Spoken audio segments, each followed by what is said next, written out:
It can be said that the British Empire indirectly caused World War II because of the harsh reparations that Germany had to pay, which led inexorably to some dictator forming a coalition against the occupation of Germany by Allied forces. But can it be said that the British Empire won World War II? Well, for me, the Russians are a key factor in World War II. The Russians were planning to invade Germany early on in the war, even before German expansion. There is a plan that was called for the invasion of Germany in 1947.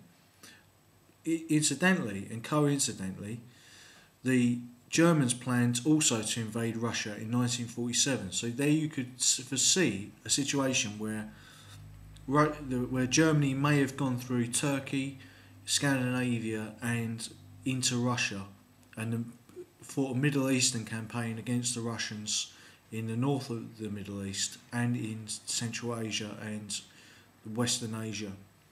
And there would not have been a Western campaign. Now, all this is ifs and buts, but of course Hitler could have been assassinated, the need for an invasion may not have happened, or the Germans may have still opted, even under a democratic government, say under Rommel or Guderian or Speer, to have invaded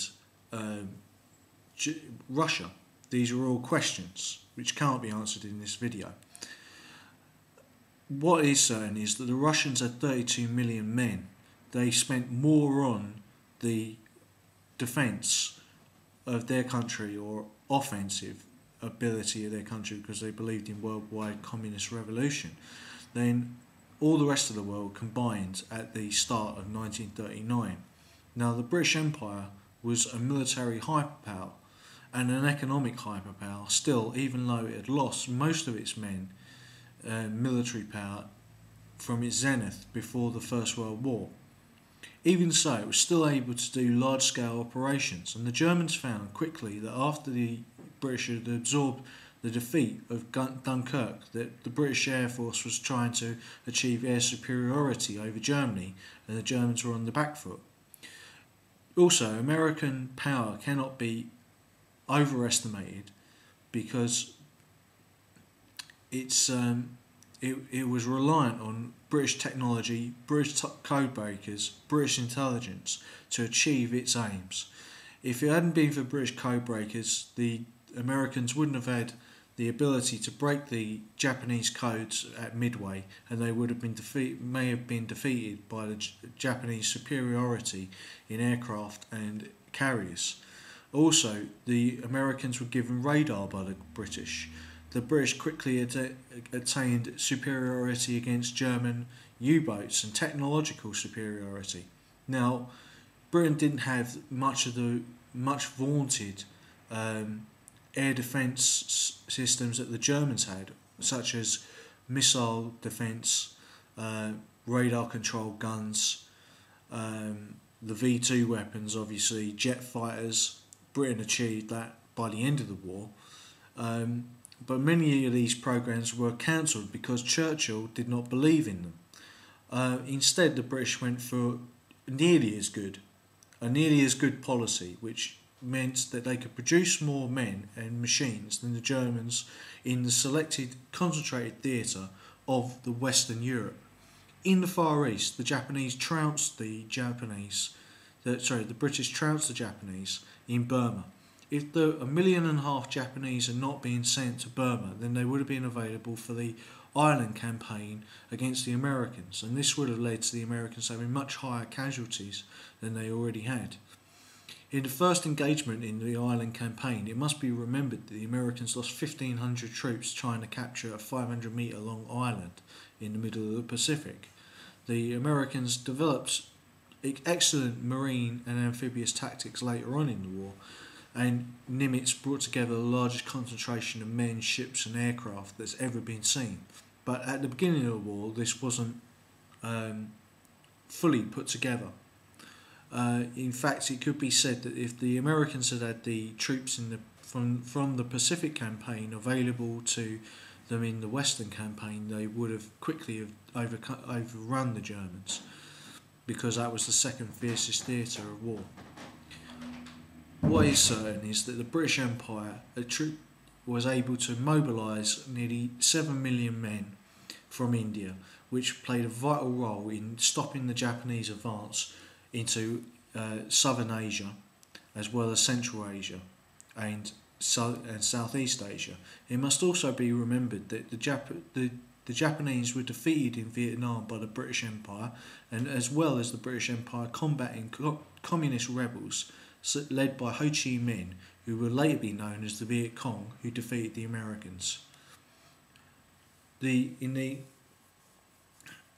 Malaya and Indonesia, these conflicts from World War II led on to the Malaya emergency, Indonesian insurgencies led by communist, nationalist, Muslim and also Chinese nationalist forces. All of these were defeated by the British Empire, as the British Empire took on the role that the Dutch could not have done because they were expelled from Indonesia by the Japanese.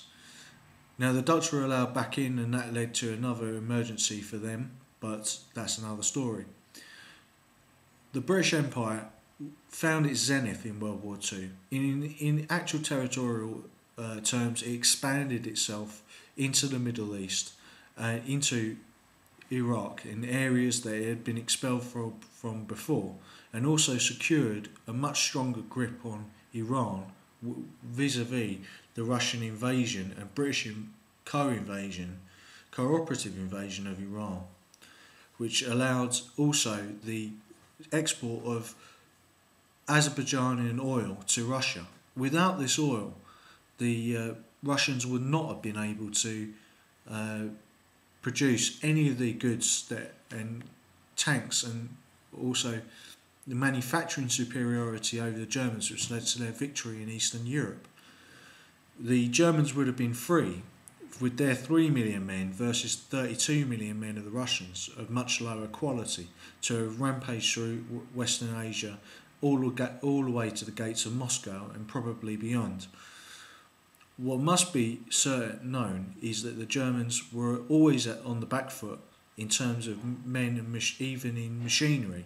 The Russians had better weapons than them in many cases, but without the British supplying them and without the Americans supplying them, Russia could have been overwhelmed simply by the Germans knocking out their very centralised power production, their power stations, which were all based around Moscow. In his book, Sven Hassel wrote how German troops infiltrated Moscow to destroy one of these power stations, and it's a documented fact that the Germans knew about them and attempted to destroy them with air raids, whereas the British were famously able to destroy the German means of production through mass air raids on Dresden and the famous bouncing bomb